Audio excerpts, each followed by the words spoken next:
too much. Like, I don't want any drama, so I probably won't run. Unfortunately. Where did my sheet go?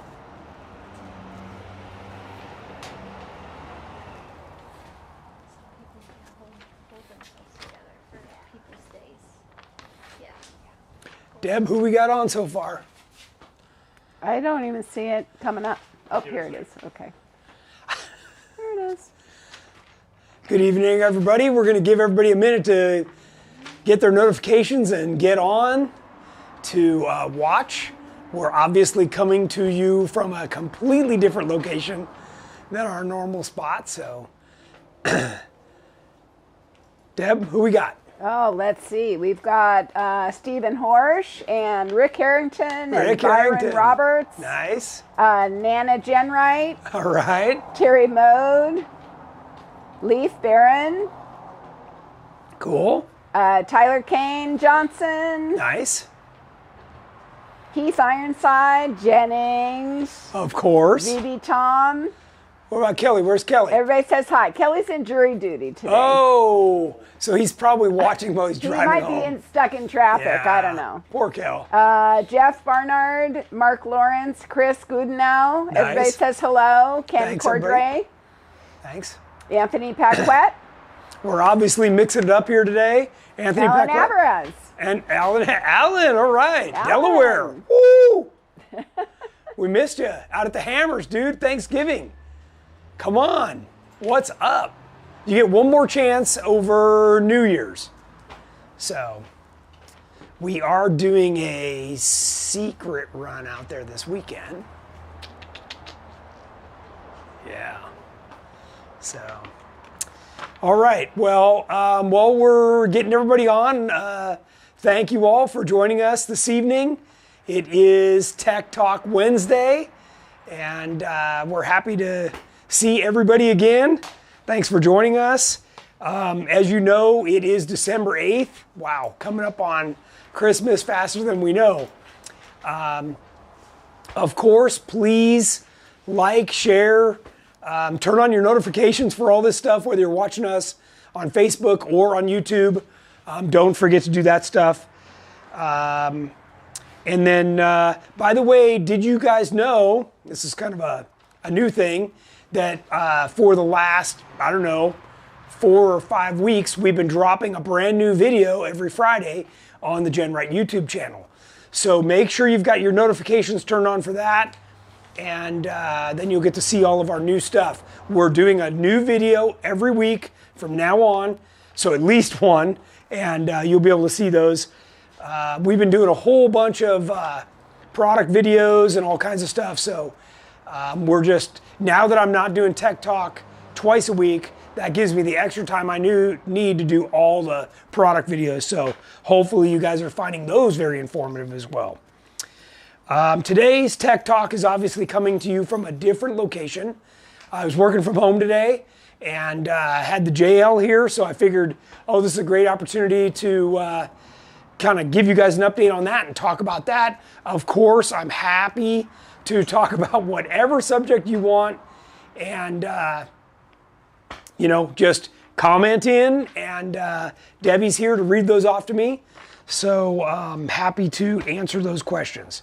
Dennis Sargent says he's loving your YouTube videos. Oh, nice, thanks. I appreciate that. We're trying. We're certainly trying. And Alan says he is definitely coming for New Year's. Okay, good. So it's on record for the world words are to cheap. see. Got to make it happen. Make it happen. You missed, dude. We wheeled our butts off for 7 days straight, and I gave tons of rides in the Terremoto, like full on over 100 miles an hour. And one of the guys that I give a ride to is Mark Hubbard, which is Jeep Daddy. That's he's the guy that hangs out with Paula, Jeep and Gypsy. And we went over 100, and he couldn't believe how good the Terremoto ripped across the desert. And we were just like going down a sand wash in a straight line. We were carving corners and like slamming through stuff, and it was pretty cool. I haven't done that in a while, so it was really fun. All right, Oh, Deb's got more questions. This is going to be one of those nights. I like It's it. going to be one of those nights. 504, Zach, we're ripping. Zach, our buddy Zach Guptill, Guptill, has a yeah. general question. Sure. For anyone who may know, is there a difference between the JK, JL, JT, Rubicon, Dana 44s? Absolutely, there is. Yeah. So what are those differences? It has to do with widths. So, and in some cases, the carrier is different. So the Dana 44 that I'm using in my budget YJ build is out of a non-Rubicon LJ. I think it was a 2005. So that's a completely different carrier than just a Rubicon TJ or LJ 44. And then in the JK, it was the same way. If you had a Rubicon, of course, that's a different carrier because it's got a locker. So I'm not the super gear and carrier expert specifically for all the details on those. I know a lot more about the Curry related stuff, but yeah, there's definitely a difference. You cannot just be swapping stuff around. So you'll want to make sure if you're ordering parts that you are very clear about what this axle came out of. And if you're buying a used axle, get as much information as you can. Or you're going to end up taking those parts out and, taking them to match to say, okay, this is what I had, what's the closest? Or you're going to be shipping stuff back and forth 100 times. So anyways, hope that answers the question. So Jennings said that she was glad that Alan didn't come because that was the only reason she got a ride in the town. Ah, that's true. And I think she got one of the fast rides too. She might have. Yeah. I heard a lot of squealing and screaming in her video. Yeah, her and Shasta were And riding laughing. with me. I know we went up Wrecking Ball together, but I can't remember. Oh, we did do a fast ride because they needed to go back and use the bathroom. Yes, so we did. let everybody else go ahead, and I'm like, oh, watch this. We're going to catch them. And we ripped back around and shot across. Yeah, that was fun. That was fun. So you can see I'm easily entertained. What else you got, Deb? Product Sure. question. Mark Lawrence. Every time you talk about bolts, you mention Torx seal. Yes. Do you offer Torx seal on your website? We don't, but I certainly could. I've actually been trying to build our tool assortment on our website. I will add that to the list. Where do you get your Torx seal? We get it from generally? McMaster Car. Okay. Yep, and you can get it in different colors. I prefer yellow, of course. Easy to see, and but they sell it in all different colors, and it looks like a little tube of Loctite. It doesn't look like much. It even kind of comes out looking like Loctite, a little bit thicker, and then you have to let it sit and dry. It takes kind of overnight. If you don't let it dry, it's going to be everywhere like anti-seize. It just gets everywhere. So that's the last thing you want to do before you pack it in and go to bed. So, but it is, Jamie can attest, it is like you want it because bolts just fall out. Right, Jamie? What do you got, Deb? Tom Drake, regarding the New Year's hammers. Yeah. Are there going to be any intermediate runs? Are they all harder trails? So if you want to go and you're not an advanced guy, that's fine. We will have many people from GenRight out there. And if we get newer drivers, we can pair them up into a turkey claw group. More advanced guys can go run the bigger trails. This last time over Thanksgiving, I even had the advanced guys with us on the beginner run, just as kind of a refresher. And I made everybody do it. Did they have to do it 6 laps, I think it was, around on Turkey Claw? I was like, you're going to do this until you can do it perfect. And honestly, everybody had a great time, and they tried different lines, and I was helping them through there and talking about why you're choosing a line or whatever that looks like. The other thing that I will tell you, it was like my #1 rule when I was teaching newer drivers, is do not hit something and spin the tires. If your tires go one rotation, whatever traction was there is gone. And and that's the fastest way to get your winch out, because you can sit there and spin them, but you're going nowhere. So back up while you still have traction, and then you're able to keep going. So, yep. Aaron Dykstra would like to know if there are any plans to build a tailgate table for the JL. There are, as a matter of fact. I'm since we're standing here, it's a great time to talk about it. Can they see the tailgate? Yeah. So I bought one. What I thought was like one of the nicer ones. I don't have it on here, of course. But when I got it, it was super heavy. I'm like, there's no way I'm putting that thing on my tailgate. It was terrible.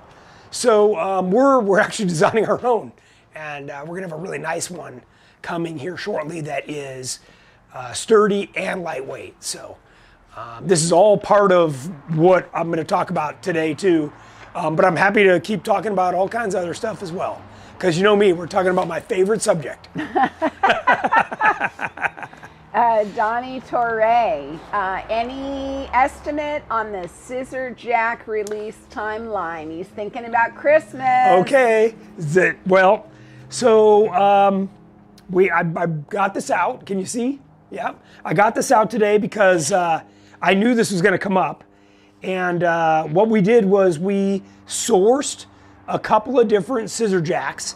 This happens to be one of them. Jamie was running a test on this to see how many times he could successfully take it up and down, because what happens is the screw inside here, or this threaded rod, what looks like just a normal threaded rod, the pitch on that, it determines how much power it has. So if you guys haven't seen it, what we normally do is take an impact. I'm just using my drill gun for today, but you can lift up an axle out of the dirt really quickly, and it lifts quite high. So what we do is we do an add-on to these plates right here. So we make a plate, and then we add a kick on each side so that it stabilizes around the axle, right? That's the whole idea, is around the axle. Because even though, the other popular one is a bottle jack, right? But, then you gotta balance this little point on the bottom of a round tube. And by the way, when your tire's flat, that axle's not flat, it's angled, toward the ground like this. Well, this thing, I can tell you that the last time we were out at the Hammers, I'm gonna lower this down to about where I think a flat tire is, probably something in here. I just angled this thing like this because the base is real sturdy. And then, as I jacked it up, this thing just came around until it was about flat, and then lifted it up, changed the tire, and then we're able to drop it right back down. So what we do is we weld a nut on here that's exactly the same size as your lug nut. So you're not like looking for different sockets. Whatever socket you use to take off the wheel, you can just get right back over here and take this off. But you can see that it is quite quick. And I actually have this on the slow setting for my drill as well. So, but then of course, the real kicker on this is that we make that cool mount that I was showing you guys, where this drops in vertically on the roll cage tube, and this whole thing is tucked away and out, really, really handy. So yes, we've made some headway on that, and I'm excited to get those. I think we're in the process of building like 40 of them. So, all right. More questions, Deb? John Graham has an 84 CJ with a YJ tub, and he needs a new gas tank from GenRight. I'm sure you've dealt with this before, but my gas filler is on the other side. Yeah. On the YJ. Yeah. So how does he handle that? You got a couple of choices. I'm assuming you kept the CJ frame. So if that's the case, then I would just put our corner guards on, cover up the YJ filler, because we sell them in blanks, and then you can put the filler on the other side where your CJ is, and you'll be good to go. Use all the hoses and the filler, everything that you had. But great question. Yep. And if that's not clear, shoot me a private message, on Facebook Messenger, or call in, and I'll walk you through what that looks like. Yep. Ricker Goldsboro, LJ tailgate with your aluminum cover is really heavy. Solutions to lighten it up. Yeah, we actually make an aluminum tailgate. For whatever reason, it hasn't sold very many. I'm not sure what people are doing. I actually made them for the JK as well.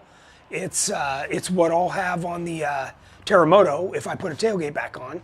These tailgates are incredibly light. These are magnesium. So this particular one is very, very light. So, but great question. Yes, we do make an entire tailgate. So, yep. Dwayne White is asking, will you be building your own version of the jack or just parts to modify? So you will be able to buy the complete pre-modified jack from us with the mount that goes to the roll cage or wherever you want it. And that's because there's several different versions of these jacks out. There's a 1.5 ton, a 2 ton, a 3 ton, a 4 ton, you know, and so on. And what we did was we sourced the right one with the right screw, with the right bearings, the right metal thickness, all the stuff, and then we modify it and make the mount. So you'll be able to get that whole thing from us. I'm suspecting retail will probably be, you know, $300 with the mount would be my guess. So right about there. I know there's racing versions of these that are available.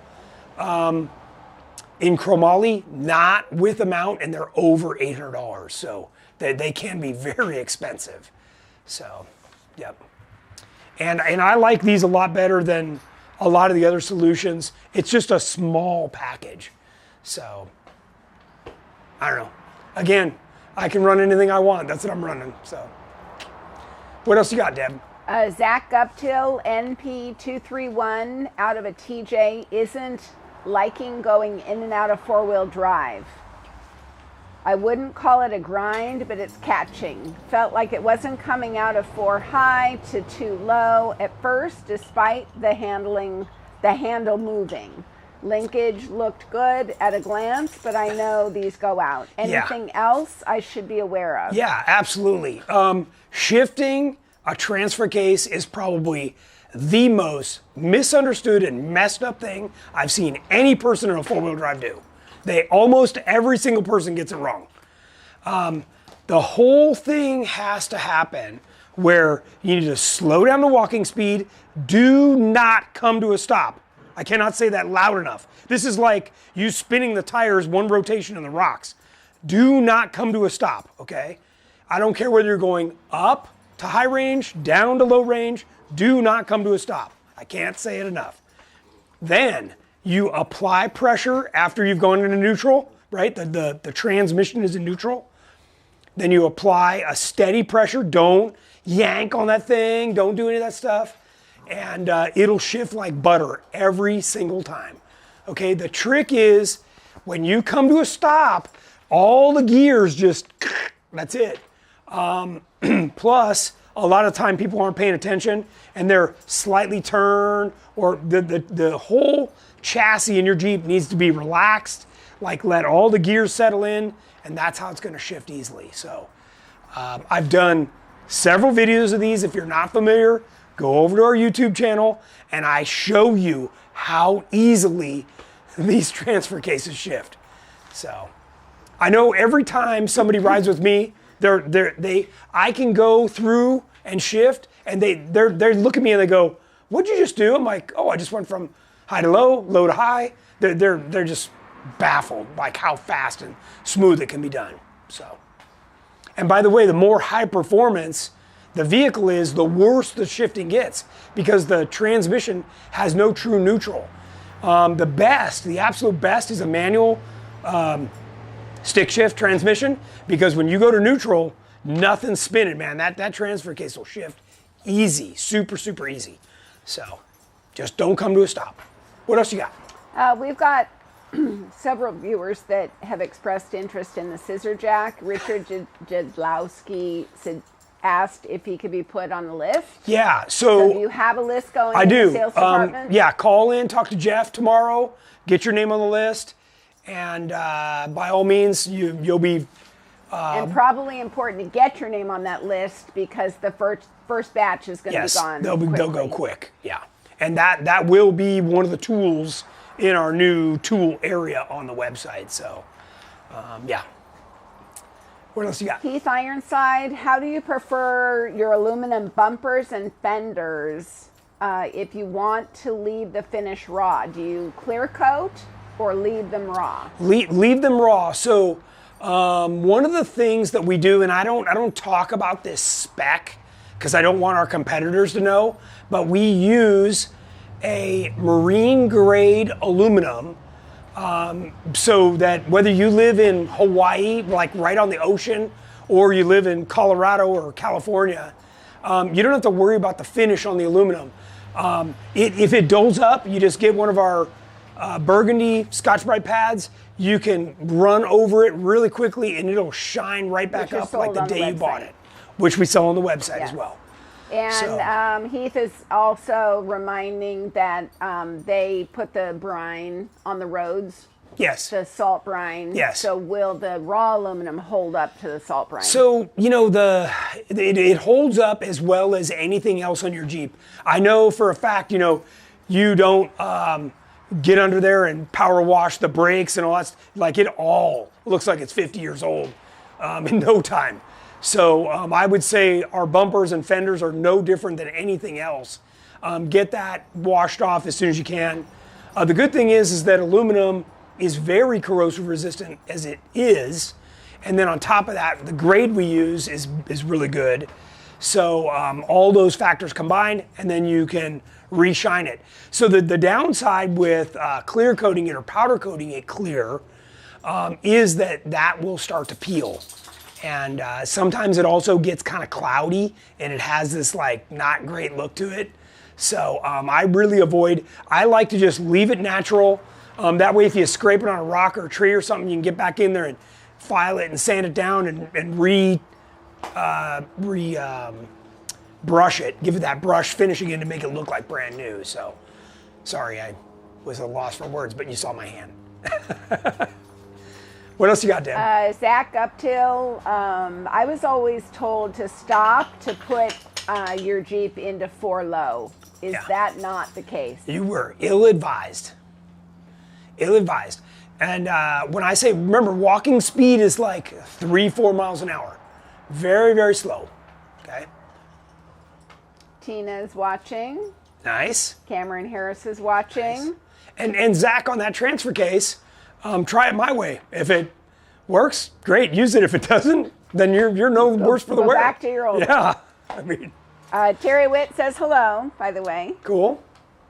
Bobby Cox would like to know if you're coming to the East Coast anytime soon. I just committed to go to Jeep Beach next spring. So we will be bringing the Aftershock and the Terremoto out there. At minimum, and so maybe more vehicles, but yeah, we are going to put it on a show for you out there at Jeep Beach. So make your plans, and we will see you there for sure. So there were a couple of questions. Does GenRight spec their Atlas JK kit differently than Advanced Adapter sells them? So depends. That's the question was, do we spec our Atlas for a JK different than Advanced Adapters? So if you've never ordered an Atlas has many options. Cable shift, what output yokes, your flanges, what the clocking is or the possible clocking, what ratio you're getting, what the input and output shafts are. There's a bunch of different stuff. So we spec it 2 ways. And you can call in. We keep these in stock. We have them. They're primarily reserved for our builds. So if you're trying to do a build, then we've got a transfer case for you that will fit what you're doing. So what we do is we have the input designed for the most popular combinations. So, but yes, that's. I mean, otherwise, it's a pretty simple walk through the steps. And if you're price shopping, there's no price difference between us and them. So, yeah. There's no deals on Atlases anyways. So, yep. What else you got? I don't know if this is proprietary, but Mark Andrasek asked, does GenRight spec their Atlas JK kit differently than how advanced adapters Well, that's the sell question them I just asked. directly. Or that's the Oh, one I that just is. answered. That, Yeah. is that the one you just read, Jim? Yeah. Oh, I'm sorry. Okay. That's okay.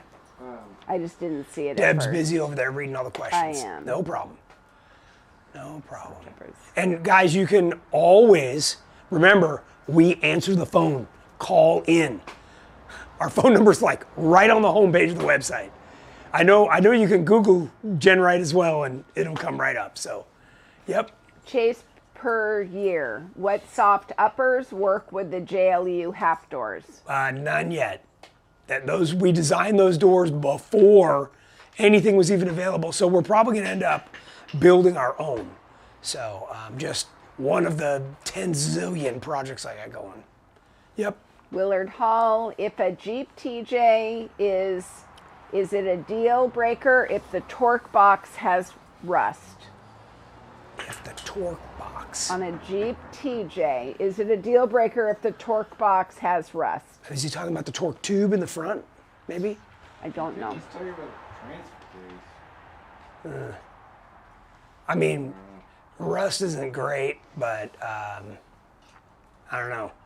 Depends on how bad the rust is. I've seen some rust bucket Jeeps that I couldn't believe were still actually together. So they can practically be rusted apart and they're still going. So somehow, and you can always get a different frame. You know, there's definitely some options. So, what else you got? We're 25 Bobby Cox minutes said in. he's happy you're coming to Jeep Beach and hopes to see you at Jeep Hut. Nice. Yeah, I always enjoy going out there, so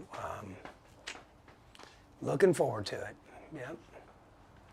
All right, I'm gonna move on with some updates on my Aftershock JL. As you guys know, we built this, I don't know, a year ago. I've only got 8,000 miles. I just turned 8,000 miles on it. I've been trying to log a bunch of different miles, both overlanding and rock crawling. One of the things I wanted to point out is that right now I've actually got a tire in the tire carrier, because a lot of the time, oh, there's my drink. I run a rack in there and carry some of my overland equipment. And we've talked about that a few times, because I don't like carrying my porta potty, my firewood, extra fuel. I don't like any of that inside the Jeep. So I put that little rack inside here. But right now I've got my tire, and you can see that it fits a 40 easily. It's got this little quick release, deal here where you can spin it on or off, and it rubber isolates the tire. One of the things that I wanted to show you guys is that the tire needs to be tight up against what we call the carrier cage. That's part of how this works. The stiction between all these points pushed over means that this center section doesn't have to carry all the load. So it's literally under compression, and then that's what makes this whole thing work. And just a reminder, we've got this third brake light, which is also a license plate light, and then we've got this license plate frame, which relocates the camera as well. If you have a JL, or somebody just asked me about it on a JK even. These are nice little quick upgrades. So, but rarely do I have a full-size tire in here, so I wanted to point that out. And I was going to show you guys too, let me, how easily it opens and closes. So the pins just go in. Can they see that pretty good? So when you want to open it, you just pull the pin out. And they're on these little leashes, which is pretty convenient. Then you don't have to worry about it. And without lifting, without doing anything, and if you have one of our tire carriers and it doesn't open that smoothly, then you need to look at my video on how to adjust it. So, and then of course, with the start of the JL, every single one comes with this cool stop lock, which means it holds the tire there. So if you're on a not level surface, it'll keep the tire and the carrier open. So, pretty cool. Any questions on that stuff, Deb? No, we have an unrelated question. Would you like that one? Sure. Chris Hewitt, do you sell a grill guard for your aluminum Shorty bumper for a TJ? We do, yeah. Yeah, all of the, we should, especially for like TJ, YJ, CJ, all of the bumper options should be available on our website. But if you want something that you don't see on the website, just call in, talk to one of the guys. We've made so many bumpers over the years and typically there's a lot in stock. I don't know if you saw that video that I shot recently walking around the warehouse on how much stuff we have back there. There's bumpers hanging on the sides of the pallet racks everywhere. So we've got plenty of stuff around, and we got a lot of people and they're making parts nonstop. So I think right now, Deb, maybe you can correct me, but I think orders only stay, like a long time would be 3 days in the warehouse. Yeah. A lot of stuff ships same day. Yeah, that would be the outside. Yeah, we're really... For our parts. yeah. Not third-party yeah, parts. you know, when it comes to everybody else, they're smoking crack or something, I don't know. Stop it. Yeah, it's ridiculous. Everybody's excuses why they can't deliver anymore. So, sorry, I got very little sympathy. You can tell. Josh Harrell would like to know, when can we expect rear corners for the JLU? I'm working on it. I am working on it. We, in one of my previous Tech Talks, we showed a prototype set that we had made up for this. And we made some changes, and now they're back for refitting. So right now I'm trying to keep this out of the shop. Next Friday, which was one of the things I was going to talk about, we've got our Christmas crawl, otherwise known as our Parade of Lights here in Simi Valley. And we're going to have all of our Jeeps in that, decorated up and in that Jeep parade. So I'm trying to keep this out of the shop because I know once it goes in there, it'll get blown apart and I won't be able to use it for that. So, but immediately after that, we're going to have it in there. So, all right. So unless Debbie has more questions, I'm going to keep moving. Go ahead. Okay. So I was going to comment, I'm running the Mickey Thompson DOT tires on this, and I've been really happy. Like everywhere we went, this thing seemed to be crawling and hooking up as good as the Terremoto ever has, so I'm pleasantly surprised. Obviously, I do a lot more street driving on this, and the tires are wearing really nicely, so I wanted to give everybody an update on that. And we do have more 40s coming. We've got several hundred on order, so we're next in line to get some, but I don't know that we'll get some in December. It might be right after the first of the year. The other thing I was going to tell you about was, this has got our EXS suspension, which is the whole frame and everything. And I've done a bunch of shock tuning on this, and I'm really getting this dialed in. I'm very, very happy with how it rides. I recently took Shane Wolford, who owns the Wolverine JK, and he went for a ride with me in this when we were up at Sand Hollow, and he couldn't believe how this thing rode and how it handled and how it crawled. So it's great for me to get other people in here too, and that have their own Jeeps with built big shocks, everything, and have them get in here too and say, wow, this thing feels pretty good. So I work really hard on the ride quality, the suspension geometry, and the other thing we've been working on a lot on this is the steering. So, as you know, these come with that hydroelectric steering. We threw that away before I even pulled this thing out of the shop and upgraded it to the PSC. We've been making some changes to that, and we're coming up with what we think is the good setup for these vehicles. It's different hose routing, reservoir. We've got a bunch of different things that we're doing that will only be available through GenRight. So you'll definitely want to keep an eye out for that stuff. Let's see. The other thing I wanted to update you guys on was the Curry axles. I'm running a high pinion Curry 70 in the rear and a VXR 60 in the front. So as you know, the JL is very computerized, so it's got all the wheel sensors and everything. And I've had really good luck with all of that so far on this vehicle. No lights whatsoever on the dash, even though we've highly modified this thing, that we've really been able to get everything dialed in on this.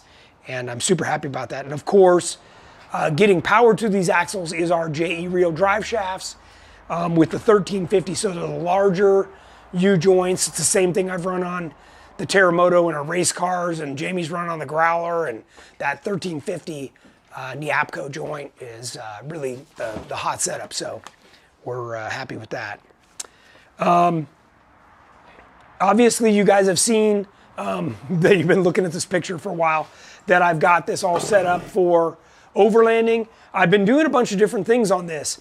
Right now, they probably can't tell, but I've got 200 watts of a super thin, they're less than a 1/4 inch thick, solar panels mounted on the roof. And that full time now runs my refrigerator on a completely separate system.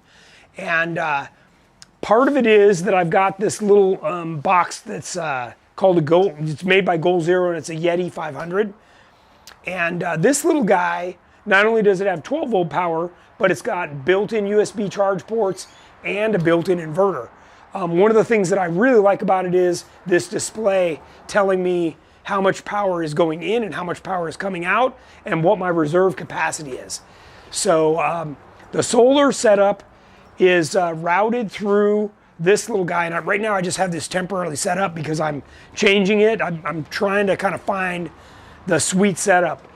And my plan is that when I finally get this solar controller in the battery, up in front of the refrigerator, there's a small space that I can mount this stuff, and it'll sit between the seat and the back of the fridge. So it's literally space you can't use with anything else. So I've got the solar controller, this tiny little Odyssey battery, which is basically for like a motorcycle. And then that whole thing translates into power through here. So really, really quite cool. What's nice about this is if I want power portable, right? So I want to take this, over to my tent or down to the shore or whatever. You just lift this little guy up. It's tiny. I don't know if they can see that pretty well. It's super small, super light. And they give you the ability to put power in on the front or power in on the back. So this little guy is pretty darn cool. Someone does have a question related to that. Sure. They said, have you installed the Yeti Link integration kit to charge the Goal Zero from the alternator yet, or still only solar and AC? So that's a good question. So right now, this is the Yeti charge kit from the alternator, right? So a JL has a 12 volt plug back here that's powered all the time. So I can either plug the fridge directly into that, or I can plug this thing into it and keep it charged. So you got a couple of choices because the JL also has an inverter built into it, so I can use the power cord that came with this and also charge this with 110. So I got the 110 cord and I got the 12 volt cord so that no matter where I was, I could use whatever power source I had to charge this thing. Now, I also bought 100 watts of fold out, what they call their Nomad solar system, to charge this guy up.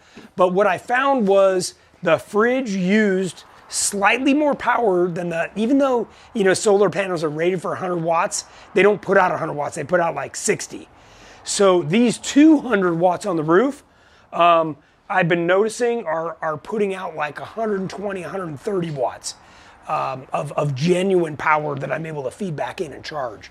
So yeah, that's part of what I've been trying to experiment and get dialed in because the amount of power you use on all this stuff. And then, things like charging my phone, right? So I wanted to show you guys, Scosche makes these little, it's a tiny, I don't know if you can see it or not. It's just a piece of rubber. And, but inside of it is a magnet. So you can literally just stick this and then, put your phone on it. And I've got two different magnets on, or plates on mine. But then you can move this around and say, you know, you don't want it there, you want it somewhere else on the vehicle, on the bumper or whatever, right? You just stick it down there and you're good to go. So it's pretty darn handy. I also mounted one of these things up here. And I just got a light that goes on the inside right here to help me light up this thing while I'm camping. I don't know if you saw, but I have those little tiny solar lights too. And those just clip on. Those are super handy. They charge all day by themselves, and then they come on at night as soon as it's dark. So lots of, you know, cool features, and just trying to kind of educate everybody on, you know, what's available. This is one of those phone mounts that you'd use to like put it on your dash. And by the way, I also put one of these plates on the lid for my ARB fridge, so when I open it, it stays up here too. So we've got lots of little things that I'm trying to kind of get dialed in. I showed you guys these front runner containers, and I've got a code that you can use to go get these from Front Runner that we can post after the show. But super handy. They come in different sizes. They come with high-low lids. They got all kinds of stuff. Really cool. If you haven't checked those out yet, I encourage you to do that. So, you know, it's one of those things that I just want to kind of keep you guys informed and show you the evolution of the stuff that I'm trying, and see what you think. The other thing, if we don't, do we have any questions? I want to show them something else. Nope. Okay, this is really cool. So this is a short hose, and it's actually called an air dongle. Okay, so on this side it's a regular air chuck fitting, and on this side this is the kind that clips onto a Schrader valve. So what I want to show you, whoops, let's pop this up, is you can take your spare tire, you can clip this on, and it stays on. Then from here you can run an air hose. And what it does is it uses your air in your tire as an air tank. It's a giant air tank. And you can literally take 4 tires on your Jeep from 8 pounds to 15 pounds in a matter of seconds, as fast as you can run around and hold this thing on there. So really cool. This is going to be one of those other tools that we offer on our website. This is a nice one because this is, you know, one of those rotating, reciprocating, you know, just handy when you're trying to get in, especially on a beadlock wheel. And then again, you just put your air hose on here and you're good to go. So, you know, you can pump this up when you have time with whatever air source you have. And then, you know, for quick air up, you can use the dongle.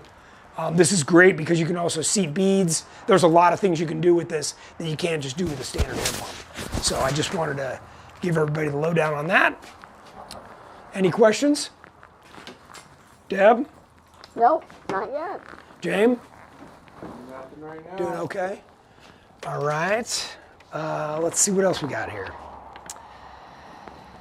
I'm surprised we don't have any questions on this stuff. That's amazing.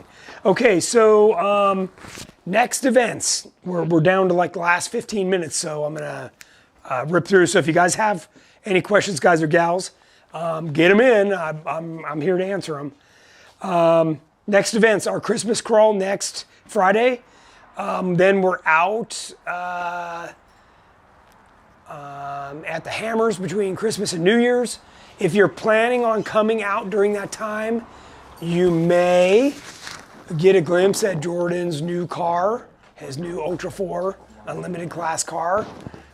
So that would be kind of a highlight over New Year's if you got to see that. Do we got something over there? No? Okay. Next, I wanted to let everybody know, because we've had a lot of interest in our budget YJ build, that the next things on that are we're going to finish installing the PRP seats. And I wanted to talk a little bit about the seats I chose, why I chose them, the removable cushions, and the mounting. So if you're looking to upgrade your seats, you won't want to miss that. And then I'm going to be cutting all the brackets off the Dana 44 rear axle, and then taking that down and getting the gears put in, lockers, everything there, chromoly shafts, all Yukon stuff. So in front and rear axles. Oh, looks like we got some questions. I now. just got a few that came in last second. Whatever, so, we got a delay. Ricker Goldsboro, the GenRight tray, is it made out of aluminum? No. So this is a thin gauge steel. By the way, this tray is very light. And if you haven't seen the video on this over on YouTube, I start the video by standing in it, right? I'm like 200 pounds. Like, this thing is awesome. And by the way, it's the perfect size to hold this small 37 quart Airby fridge as well. So that, and it fits this way. So you've got, nice storage. Obviously, it's a great way to divide up this area and put your lighter stuff. Or what I do is, this is all the stuff that I need to set up camp. So this is my tent, my sleeping roll, my sleeping bag, my pillow, my clothes bag is all up here. So it's the first stuff that comes out and the last stuff that goes in. And that works out pretty good. So, but that tray, we do this is the large size, and then we make it in a smaller size, which is the one that I've been putting in here. But you can also mount them inside as well. And we've got brackets that go to the factory JL cage, or any other, stock cage. We make brackets that go down to the tub. There's a whole slew selection on our website. Check it out. This cargo rack, in my opinion, everybody should have it. By the way, if you don't have a top on, it also helps to secure all these items in your Jeep. So, nobody's going to be stealing anything out of it. You can't reach through and get anything out in the small opening, right? Once you close the tailgate, you can't get something big through here, a tool bag or anything. So, and it all kind of depends on where you have it set up. Mine's set up specifically for this fridge. So, yep. What do you got, Jamie? Speaking of fridge, what slide system do you use for the fridge? Oh yeah. So. And how does it attach? This is the Drago. We sell this on our website for both the JL and the JK. There are cheaper ones, I'll be honest. This is the top of the line. And, right, like what else would I have? What I like about it is that it has 2 locks, and it comes out and it locks in position, okay? And then to put it back in, you've got to clip these again, and then you can push it back in. And as you can see, it just barely cleared my phone. That was kind of dangerous. But yeah, it's super nice, and this is aluminum. It's got really big, heavy-duty slides. It only sits a ½ inch. So that was the reason I chose it, was because I only lost a ½ inch from the bottom of the fridge to the actual floor. All the other ones you lose quite a bit, and that bugged me because I didn't want to keep raising this rack. It makes it a lot smaller on the top. So, all right. Oh my God. Okay, Deb. Deb's over there drinking her wine. Sorry, hang on. Somebody was asking about the solar panels. How are they attached? Solar. Okay, so these are permanently attached, and what I did was I used white, outdoor rated, window, 100% GE silicone. And they are glued to the roof, and they're right up here. I don't know if you can like pop off the camera. No, there's like, yeah. Well, maybe I can post a picture. I'll definitely, after this, I can post a picture. Super thin. You like, when you're standing here, you can't even see them. So it's really, really nice. And I did it because this Jeep, because this is like my all-around Jeep, I drive it through the car wash. I didn't want to have to deal with the regular solar panels and the crap that goes with them. I didn't want anything sticking up that was going to ruin my fuel economy. So everything on this is super low profile. So that's really nice. And then all I had to do was drill one small hole about 3/4 of an inch to get all the wires through the top, And there's a cool little cover up there that if I'm going through branches and stuff, that won't allow that stuff to get caught. So and I got this kit on Amazon for like 250 bucks, and it came with the little controller and everything. So, yep. What else you got? You're caught up. Doing good? I'm caught up. Yeah, by the way, those solar panels, that normally they sell them to people with boats and stuff, because when you mount them, you can actually walk on them and stuff. They're like a flexible thing. And there's a term for the type of solar panel they are. They're the better of the two. And like I say, the 200 watts actually produces on average 120 watts, maybe to 140 at absolute peak. So you never get, 100% out of those things. So that's why I added that much to just keep up with it. If you're just trying to like trickle charge your battery on the Jeep, you don't need that much. But the way I have this set up right now, I think this is important to talk about, is I have the controller set up so that what it does is it charges this battery, the solar does, and then it has different styles of charging. So when the battery's low, it bulk charges, bulk, B-U-L-K. Then it steps it down to a conditioning, and then it settles it down into a trickle. So, or it can cut it off, right? So that the voltage doesn't go too high and cook the battery. That's what you get with the more advanced solar charge units. Then what I do is I plug the fridge into this, and what happens is when the battery voltage gets down too low, it'll cut off the fridge, and then as soon as the sun hits the solar panels and comes back up, it turns the fridge right back on. So I don't know if you're familiar with these, but the moment you plug the fridge back in, it lights up and comes back on. So yeah, and typically when the fridge is cold, it'll stay cold. And then, so if it's at night and the battery voltage gets too low, as soon as the sun comes up, it'll do it. Yep. Stephen Horsch, do you like the power tanks, and are they worth the money? Yeah, so a power tank is great because of its portability. Kind of like I was talking about with this little guy, right? Where you can like just take it out and take it somewhere. That's one of the benefits. You get on a trail ride where it's a single file kind of a trail, and somebody blows a bead, or they're just losing air or whatever, need to run some power tools. You can pick up your power tank, walk it back there, hand it to them, hey, do your thing, and bring it back to me the next time we stop. The power tank also is probably the quickest way to air back up tires. I've used it on this, and man, you can, on a 40, you can go from 8-10 pounds back up to 25 very quick. And that's obviously, I'm always in a hurry, so that's important to me. Yeah, Deb. Corey Lone Wolf Picard asked if you could post a video on how your solar system is powered and how it's all hooked up. Sure. Yeah. Yeah, that's a good one. I'll put that on the list. I'm trying to kind of perfect it, as you can tell. I'm showing you a lot of the things that I've been in the works with. Like I said, my plan is going to be that all of these wires get reduced. There's going to be some compact plugs. This whole thing will get tucked away, and you'll never see any of it. So that's part of the beauty of what I'm trying to do here. But I'd be happy to share that with everybody. Yep.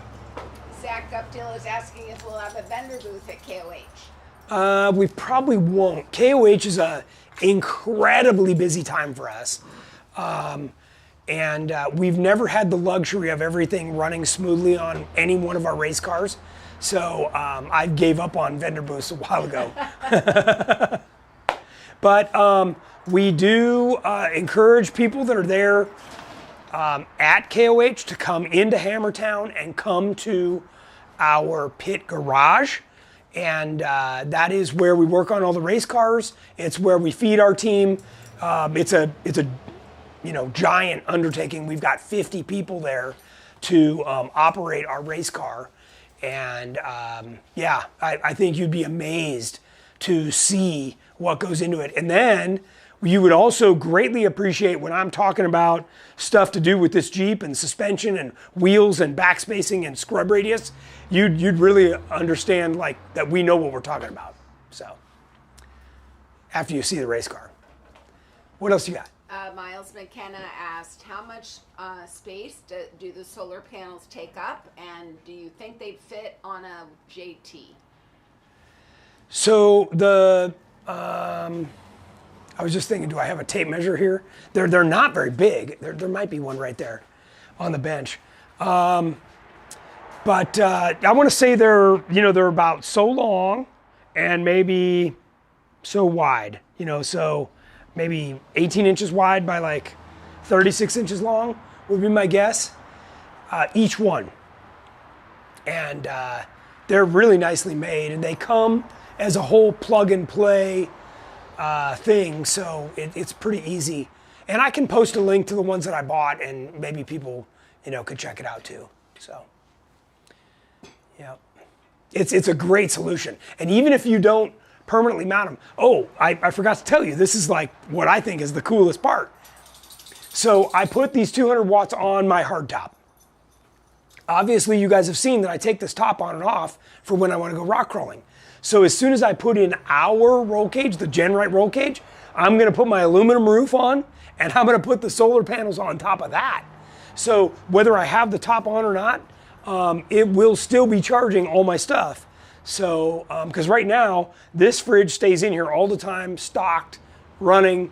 The last time, even over Thanksgiving, lo and behold, we drank all our beer, only to realize that my Airbnb was full. So it's good backup. Kind of our emergency planning. Yep. BKTJ asked, will a 12-volt fridge and or some of these 4-door creature comforts be considered for that YJ build? Okay, so that's a great question. This fridge, I've used this in the Terremoto. So basically I can just, with these little straps, you just pop it off and you can use it anywhere else. In fact, Debbie and I have used it in the RV, outside the RV.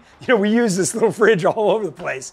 And when we've gone to the Rubicon before, sometimes you have to park your Jeeps further away from where we camp. So we'll just take it out and take it down to wherever we are. That was part of the reason I got that portable solar power and this little guy, so that I could run the fridge completely independently. So, and again, this has got all the USB plugs and everything, because typically when we go there, I'll bring some music and some other stuff, and I need to be able to charge all the stuff that we're doing and listening to. So, or run the air pump to air up your mattress or your raft or whatever. Yep. James Goldman asked, what spares did you carry when you raced Terremoto at the King and the Hammers? I assume you had an extra drive shaft, and how did you tie all your spares down? Yeah, that's a great question. So in front of the back seat, so we've talked about this before on many of our tech talks, that I keep all the weight down low as I can get it, and I like it as far forward. So anything like this right here is actually breaking all my rules. So I don't like anything behind the rear axle. So normally I would have everything in front of that. So in the Terremoto, the spare rear drive shaft sat down on the floor in front of the rear seats. All my tool bags were down there. My scissor jack, all that stuff was down just behind the driver and passenger seat, but in front of the rear seat. And that kept the center of gravity central and down low, at least as low as we could get it. I did also carry spare steering lines, a spare steering pump. That's got a dual battery system in it, so there's already 2 batteries there. And I don't know if you heard me before, but that vehicle has a system in it that if it senses the alternator isn't charging anymore, it'll start turning things off and warn us that there's been a malfunction, and then it will start to conserve battery power and save the battery to keep the vehicle running. So it's a very advanced system. It's really, really cool.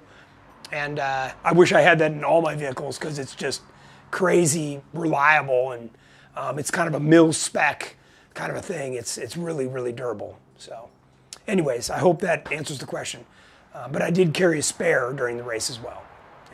Corey Lone Wolf Picard said he's going to be at KOH with his family for the very first time. He's driving his JKU 2,200 miles starting in early January. Okay, so if you've never been, be prepared for any kind of weather. I mean, you count on it being cold, windy, dusty, wet, snowy. Could be anything, and it might even be that every day differently. Okay.